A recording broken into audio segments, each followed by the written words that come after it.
Hello, I'm Tony Buzan, and here we are in a giant stadium. This stadium can seat 100,000 people. The number of people who are mind mapping is 250 million. So imagine the size of that. And you are about to join that global community. The DVD you're about to see is on the nature of age-proofing your brain. And you'll be seeing highlights of how you can do that and how you can join that global community. So come on, hope you enjoy it.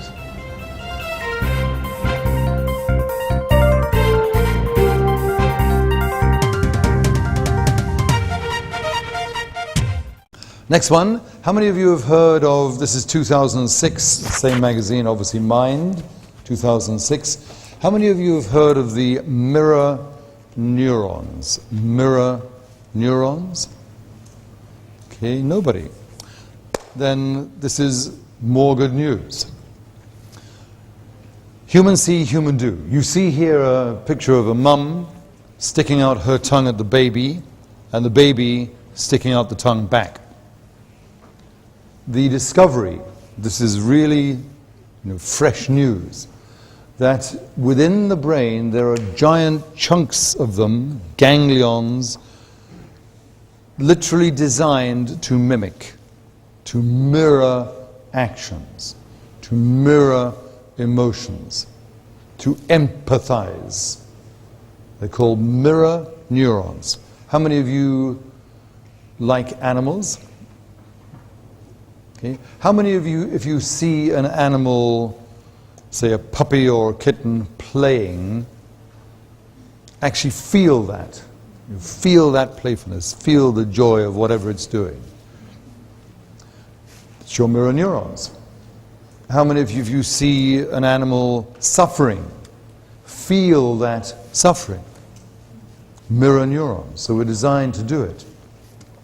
How many of you would comfortably be able to get a good degree in art, where you had to draw landscapes, you had to do perspective, you had to sculpt, you had to do portraits that looked like the face you were painting? How many of you would have difficulty doing that, getting such a degree? Okay, nearly unanimous. Why is that? Is it that you are not blessed with that magical spark that the genius who is an artist has? How do you know you couldn't do it? You all basically put up your hands. How do you know? Yeah, you've tried. You did the experiment, didn't you? And it didn't work. And I did the experiment too, and it's very similar to what is happening in schools around the world now.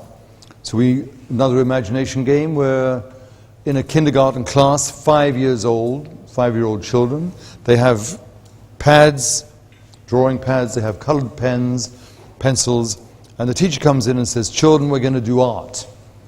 Everybody's excited. "I want you to draw an aeroplane." So the child starts. Within 1 minute, what will that 5-year-old child naturally be doing? Looking at everyone else, checking it out, seeing what little Marianne's doing over there, what's James doing. And when the 5-year-old is observed looking around, what does the teacher say? Traditionally, do your own work. Don't look around, because looking around is cheating. And cheating is bad. And it's not just bad, it's bad. It's wicked, it's naughty.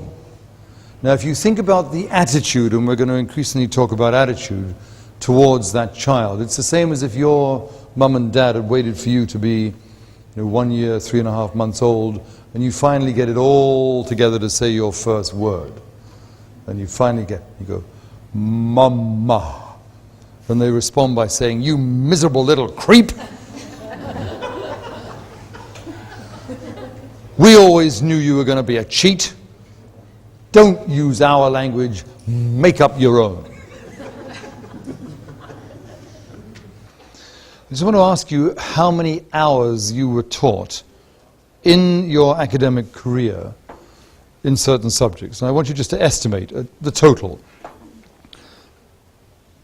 Estimate in tens or in hundreds or in thousands of hours. So not specific. How many hours did you spend from the time you entered your kindergarten to the time you graduated?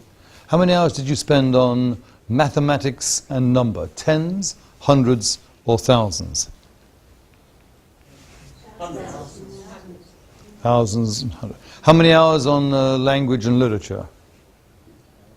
Thousands, thousands, thousands. How many hours on all the sciences combined? Chemistry, biology, anatomy, zoology, geography? Thousands. Now listen, ladies and gentlemen, in your memory to the sound of the human brain discussing its relationship with the universe and universes of knowledge. How many hours did you spend on mathematics and number? Thousands. How many hours did you spend on language and literature? Thousands. How many hours did you spend on all the sciences? Biology, chemistry, anatomy, zoology, astronomy, geography? Thousands and thousands. I mean, it's all so deadly dull, isn't it? And the answer should have been, about 4,723.972 recurring, and I can't wait for the next 5,000. So somewhere there is a disconnect. A disconnect.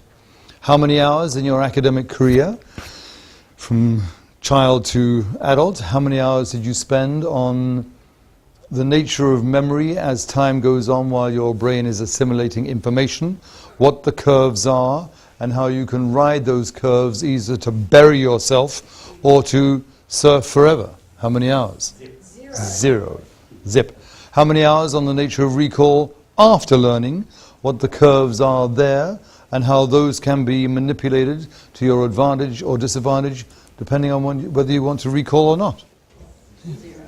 How many hours on the nature of note-taking, the nature of the brain's interrelationship with external data, and how you can apply that to your memory, your creativity, your learning, your self-control, your analysis, your problem-solving?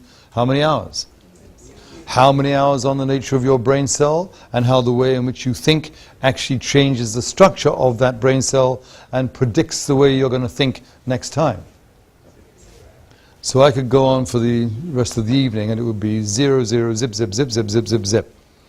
So what is it that we and the world have been taught during the last 200 years? Content. We've been taught what to learn. What have we very noticeably not been taught? How to learn. So now another imaginary scenario. You are either the empress or the emperor of the universe. You are a benevolent, totally adored ruler. You are so superb and so adored that whatever you say, people will do. Every single one of the trillions of people on the billions of planets under your rule will do whatever you say. And one morning you have a choice of two things. One, you can say to them, and they will do it, my beloved subjects, first you must learn everything there is to learn. And when you've done that, you must learn how to learn.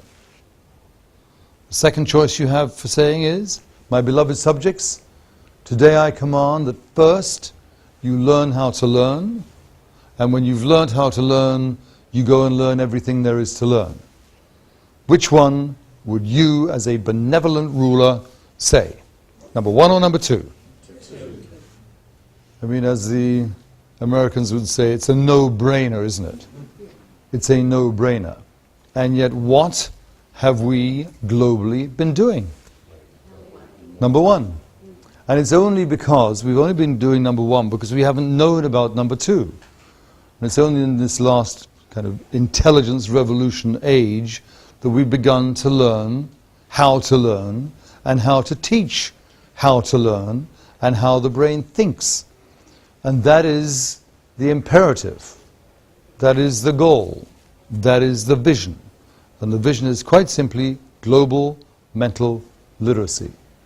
Is to have every single person on the planet be given the opportunity, the experience, to learn how to learn how to apply the cognitive skills, all the cortical skills of the left-right cortex, all the knowledge we have about memory, all the new knowledge on creativity, to apply those to their own personal, to their family, to their community, to their hobby area, to their nation, and to the planetary situations. And that is the goal that we all have.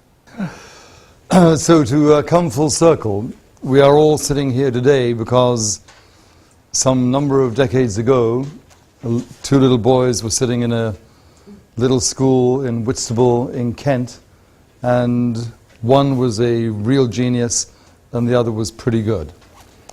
And it's the real genius that we have been focusing on. And I want you to think about what the world would be like. What would the world be like if every child knew all of this and knew the tools to operate its own extraordinary brain, knew how to think, knew how to learn, knew how to remember, knew how to create, knew how to mind map, knew about the internal magnificence of its super biocomputer. What would the world be like? Anybody? Globally mentally literate. Brilliant. It would be brilliant. Globally mentally literate. Stimulated. Amazing. Very different. Challenging. Less problems.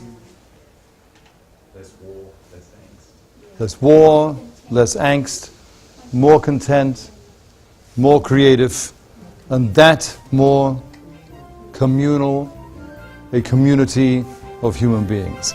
And that, ladies and gentlemen, friends and colleagues, warriors of the mind, is what it's all about. Thank you.